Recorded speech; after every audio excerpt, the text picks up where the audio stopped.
तर विद्यार्थ्यांना स्पेशल आणि फ्रेश या सुपर क्लासमध्ये आपले सर्वांचेच मनापासून स्वागत आहे। सुपर क्लासमध्ये आज आपण ग्रामसेवक, आरोग्य सेविका सर्व भरतीसाठी अतिशय संभाव्य व महत्त्वाचे असणारे जीके क्वेश्चन्स पाहणार आहोत, संभाव्य प्रश्न पाहणार आहोत आणि त्या कारणास्तव सर्वांनी या सुपर क्लासला काय करायचं आहे, सुरूपासून शेवटपर्यंत नक्कीच पाहायचं आहे। आणि तसेच विद्यार्थ्यांनो, तुम्ही जर चॅनलवर नवीन आला असाल तर या चॅनलला आताच्या आता सर्वप्रथम काय करायचं आहे, सबस्क्राइब करून घ्यायचं आहे। सबस्क्राइब करणं फार गरजेचं असतं। कशासाठी? जेव्हा आपल्या चॅनलवर पुढची सुपर क्लास अपलोड होईल ना, त्याची नोटिफिकेशन अपलोड होताच तुमच्या स्मार्टफोनवर, मोबाईलवर प्राप्त होऊन जाईल। त्या कारणास्तव सबस्क्राइब करणं गरजेचे असते। सुपर क्लासला एक लाईक पण आताच्या आताच लगेच करून घ्यायचं आहे। तुमच्यातर्फे थोडासा प्रोत्साहन जे आहे आपल्या या चॅनलच्या सुपर क्लासला या स्पेशली मिळून जाईल। चला सुपर क्लासला सुरुवात करूया। सर्वात पहिला जो प्रश्न आहे तो आपल्या समोर आहे। महाराष्ट्रामध्ये कचदरीतून वाहणारी नदी आपल्याला विचारलेली आहे। स्पेशली कचदरीतून वाहणारी नदी कृष्णा, घटप्रभा, तापी, गोदावरी। तर ऑप्शन क्रमांक 3 तापी ही जी नदी आहे कचदरीतून वाहणारी महाराष्ट्रातील दिलेल्या पर्यायापैकी दिसून येते। प्रश्न दुसरा, महिला साक्षरता प्रमाण सर्वात जास्त असलेले भारतातील राज्य कोणते आहे? 2011च्या जनगणनेनुसार हा डेटा आहे। महिला साक्षरतेचे प्रमाण सर्वात जास्त राजस्थान, केरळ, महाराष्ट्र, गुजरात। ऑप्शन क्रमांक 2 केरळ राज्यामध्ये साक्षरता महिलांचे प्रमाण जे आहे विद्यार्थ्यांनो सर्वात जास्त असलेले दिसून येते। प्रश्न तिसरा कव्हर करूया। मानवी शरीरातील लाल रक्तपेशींचा जो जीवनकाल आहे तो किती दिवसाचा असतो ते विचारलेलं आहे। स्पेशली विचारलेलं आहे लाल रक्तपेशींचा 130 दिवस, 140 दिवस, 110 किंवा 120 दिवस। तर ऑप्शन क्रमांक 4 120 दिवसाचा जो आहे लाल रक्तपेशींचा या ठिकाणी जीवनकाळ असलेला दिसून येतो। प्रश्न चौथा पाहूया की नानासाहेब पेशवे यांनी कोणत्या उठावाचे नेतृत्व केलेले होते ते विचारलेलं आहे। व्यक्ती लक्षात घ्या, नानासाहेब पेशवे यांनी आहेत। तर या ठिकाणी ऑप्शनमध्ये काय आहे विद्यार्थ्यांनो आपल्यासमोर, झाशी, मेरठ, उज्जैन किंवा कानपूर। तर ऑप्शन क्रमांक 4 म्हणजे ज्या ठिकाणी नानासाहेब पेशवे यांनी कानपूर उठावाचे नेतृत्व केलेले आपल्या सर्वांना पाहावयास मिळते। प्रश्न 5वा, या ठिकाणी आर्कियन खडकामध्ये प्रामुख्याने कोणते खनिज असते? खडकाचा प्रकार विचारलेला आहे आर्कियन खडक। तर लोह खनिज, सोने, चांदी किंवा वरील सर्व। ऑप्शन क्रमांक 1 लोह खनिज जे आहे आर्कियन खडकामध्ये विद्यार्थ्यांनो प्रामुख्याने असलेले मिळालेले दिसून येते। प्रश्न 6वा, टमाट्यांच्या बियामध्ये कोणत्या ॲसिडचा समावेश असतो ते विचारलेलं आहे। बियांमध्ये विचारलेलं आहे सायट्रिक ॲसिड, लॅक्टिक ॲसिड, स्टिअरिक किंवा ऑक्झॅलिक। तर ऑप्शन क्रमांक 4 ऑक्झॅलिक ॲसिडचा जो समावेश आहे विद्यार्थ्यांनो तो टमाट्यांच्या बियामध्ये असतो। प्रश्न 7वा कव्हर करूया। चहामध्ये कोणता उपयुक्त पदार्थ असतो ते विचारलेलं आहे। चहामध्ये तर कॅफिन, टॅनिन, वरील दोन्ही किंवा निकोटीन। तर ऑप्शन क्रमांक विद्यार्थ्यांनो या ठिकाणी योग्य राहणार आहे 3 म्हणजेच कॅफिन तसेच टॅनिन हे जे आहे चहामधील उपयुक्त पदार्थ असलेले दिसून येते। तसेच विद्यार्थ्यांनो या ठिकाणी निकोटीन जो असतो तो कशातील एक घातक जे आहे पदार्थ आहे तो तंबाखूमधील असलेला दिसून येतो। या ठिकाणी 8व्या प्रश्न जो आहे विद्यार्थ्यांनो आपल्या समोर असा आहे, पालघर या जिल्ह्यामध्ये खालीलपैकी कोणते संशोधन केंद्र स्थित आहे? जिल्हा आहे विचारलेला सर्वात शेवटी निर्माण झालेला आपल्या महाराष्ट्रातील पालघर हा।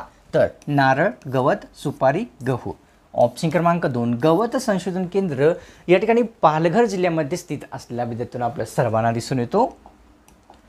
प्रश्न या ठिकाणी विद्यार्थ्यांनो आहे 9व्या क्रमांकाचा, केळी संशोधन केंद्र कोणत्या ठिकाणी स्थित आहे? सर्वांना याचं उत्तर येत असलं तर कमेंट करायचं आहे। केळी संशोधन केंद्र श्रीवर्धन, डिग्रस, यावल किंवा वेंगुर्ला।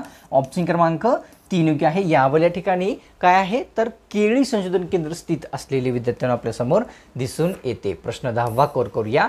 औंढा नागनाथ ज्योतिर्लिंग दुसऱ्या कोणत्या नावाने ओळखले जाते ते आपल्याला सांगायचं आहे। दुसऱ्या कोणत्या नावाने ओळखले जाते? चला आपल्याला उत्तर येत असेल तर लगेच कमेंट करायचं आहे। ऑप्शनमध्ये आहे दारुकावन, परमेश्वर, या ठिकाणी सिद्धेश्वर किंवा वरीलपैकी नाही।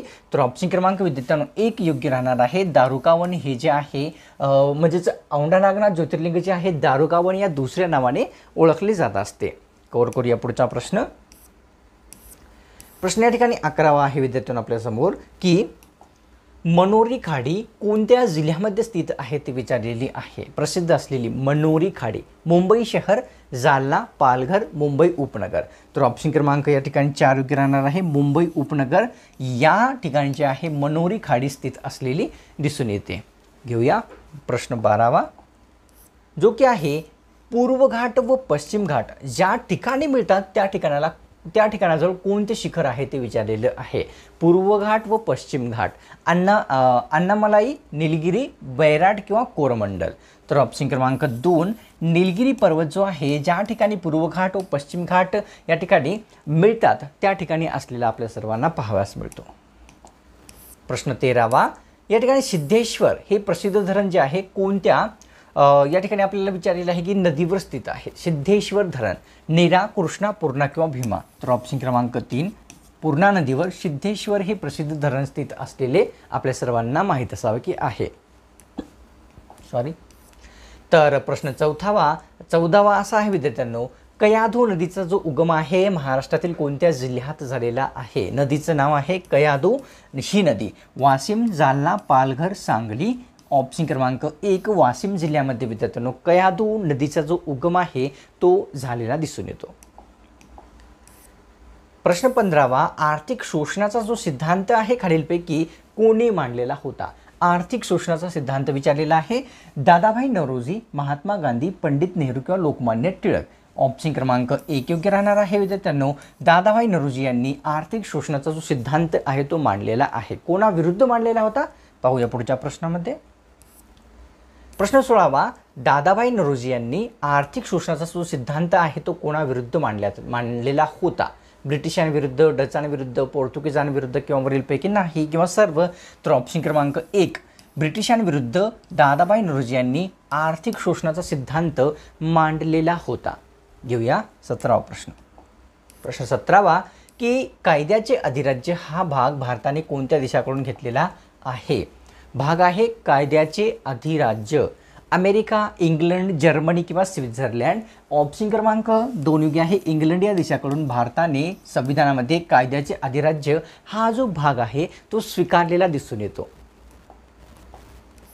प्रश्न 18वा, वंगभंग आंदोलन दरम्यान कोणते गीत सर्वत्र गायले जाऊ लागले. म्हणजेच फेमस झालेले होते, आपण म्हणू शकतो प्रसिद्धीस आलेले होते वंगभंग आंदोलनादरम्यान. वंदे मातरम, जनगण मन, गर्जा महाराष्ट्र किंवा वरीलपैकी सर्व. ऑप्शन क्रमांक 1 वंदे मातरम हे गीत वंगभंग आंदोलनादरम्यान सर्वत्रच गायले जाऊ लागलेले होते. प्रश्न 19वा, कोणार्क सूर्यमंदिर खालीलपैकी कोणत्या शैलीचे उदाहरण आहे ते विचारलेले आहे. कोणार्क सूर्यमंदिर विचारलेले आहे. गंधार शैलीचे उदाहरण आहे का, द्रविड शैलीचे, नगर शैलीचे किंवा या ठिकाणी बेस्तर शैलीचे. ऑप्शन क्रमांक 2 द्रविड शैलीचे उदाहरण म्हणजेच काय आहे विद्यार्थ्यांना या ठिकाणी कोणार्क सूर्यमंदिर असलेले दिसून येते. प्रश्न 20वा, की संत गजानन महाराज यांची जी समाधी आहे महाराष्ट्रातील कोणत्या जिल्ह्यामध्ये स्थित आहे. तर सांगायचं आपल्याला उत्तर आहे संत गजानन महाराज यांची. ऑप्शनमध्ये दिलेली आहे अहमदनगर, जालना, बुलढाणा, वरीलपैकी नाही. ऑप्शन क्रमांक 3 बुलढाणा जिल्ह्यामध्ये संत गजानन महाराज यांची समाधी स्थित असलेली आपल्या सर्वांना लक्षात घ्यायची आहे. प्रश्न 21वा, की दुसरे इंग्रज सिख युद्ध जे आहे कोणत्या वर्षी झालेले होते. इंग्रज सिख युद्ध स्पेशली विचारलेले दुसरे आहे. तर 1857, 1847, 1837 किंवा 1827. तर ऑप्शन क्रमांक 2 1847 या वर्षी या ठिकाणी दुसरे इंग्रज सिख युद्ध जे आहे ते झालेले दिसून येते. कव्हर करूया पुढचा प्रश्न. प्रश्न 22वा, की बेरी बेरी हा जो रोग आहे कशाच्या किंवा कोणत्या जीवनसत्वाच्या अभावी होतो ते आपल्याला सांगायचं आहे. रोगाचं नाव बेरी बेरी आहे. जीवनसत्व ब, जीवनसत्व क, जीवनसत्व अ, जीवनसत्व ड. तर ऑप्शन क्रमांक 1 जीवनसत्व ब च्या अभावी बेरी बेरी जो हा आजार आहे तो होताना दिसून येतो.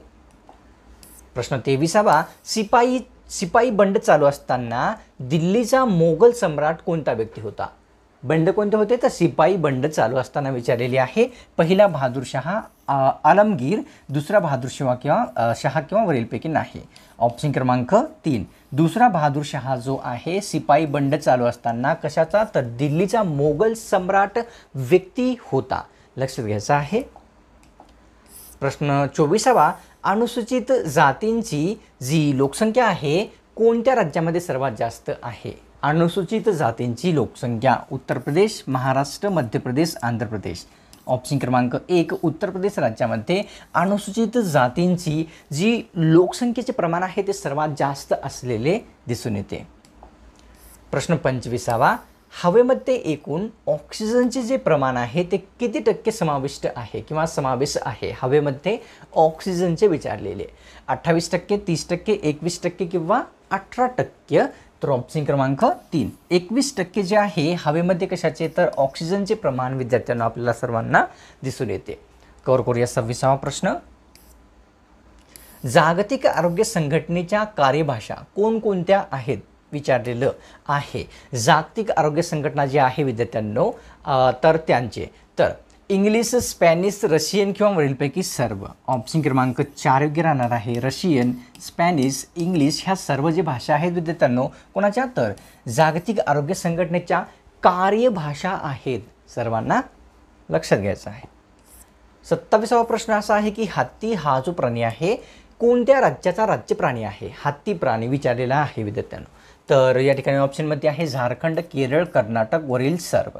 ऑप्शन क्रमांक 4 कर्नाटक, केरळ तसेच झारखंड म्हणजेच या तिन्ही राज्याचा जो राज्य प्राणी आहे तो हत्ती असलेला दिसून येतो. प्रश्न 28वा की आग्र्यामधील ताजमहालामध्ये एकूण किती खोल्यांचा समावेश आहे. ताजमहाल किती प्रसिद्ध आहे सांगण्याची जरूरत नाही या ठिकाणी. तर विचारलेले आहे की किती या ठिकाणी खोल्या आहेत. त्यामध्ये 120, 122, 123, 124. तर ऑप्शन क्रमांक 1 120 खोल्यांचा समावेश आग्र्यामधील ताजमहालामध्ये झालेला दिसून येतो. प्रश्न 29वा की पेशींचा जो शोध आहे तो कोणत्या व्यक्तीने लावलेला दिसून येतो. पेशींचा शोध विचारलेला आहे. Mary Francis, Robert Hooke, David Thomson किंवा वरील नाही. ऑप्शन क्रमांक 2 रॉबर्ट हुक यांनी पेशींचा जो शोध आहे तो लावलेला आहे. घेऊया पुढचा प्रश्न. प्रश्न 30वा की 2001 ते 2011 च्या दरम्यान लोकसंख्येची जी वाढ आहे ती टक्क्यांमध्ये किती झालेली दिसून येते. 2001 ते 2011 नुसार विचारलेली आहे. जनगणनेनुसार 15.64, 14.64, 17.64 किंवा 12.64. ऑप्शन क्रमांक 3 17.64% जे आहे 2001 ते 2011 या दरम्यान लोकसंख्येची वाढ झालेली दिसून येते. आता विद्यार्थ्यांनो काय करायचं आहे, सुपर क्लासला सोडण्यापूर्वी एक लाईक केल्याशिवाय कुठेही नाही जायचं आहे. तुमच्यातर्फे थोडासा मोटिवेशन एक लाईक करून या सुपर क्लासला दाखवायचा आहे. तसेच विद्यार्थ्यांनो तुम्ही जर चॅनलवर नवीन आला असाल किंवा कोणत्याही कारणास्तव आतापर्यंत या चॅनलला आपण सबस्क्राईब जर नसेल केलेले लगेच करून घ्यायचं आहे. एकदम फ्री असते. काय होईल सबस्क्राईब केल्याच्यानंतर, तर जेव्हा आपल्या चॅनलवर पुढची सुपर क्लास अपलोड होईल ना त्याची नोटिफिकेशन अपलोड करता तुमच्या स्मार्टफोनवर मोबाईलवर प्राप्त होऊन जाईल, मिळून जाईल. त्या कारणास्तव एक सुपर क्लासला लाईक, दुसरं सबस्क्राईब करणं अत्यंत गरजेचे असते. चला तर भेटूया पुढच्या कोणा स्पेशल आणि फ्रेश सुपर क्लासमध्ये.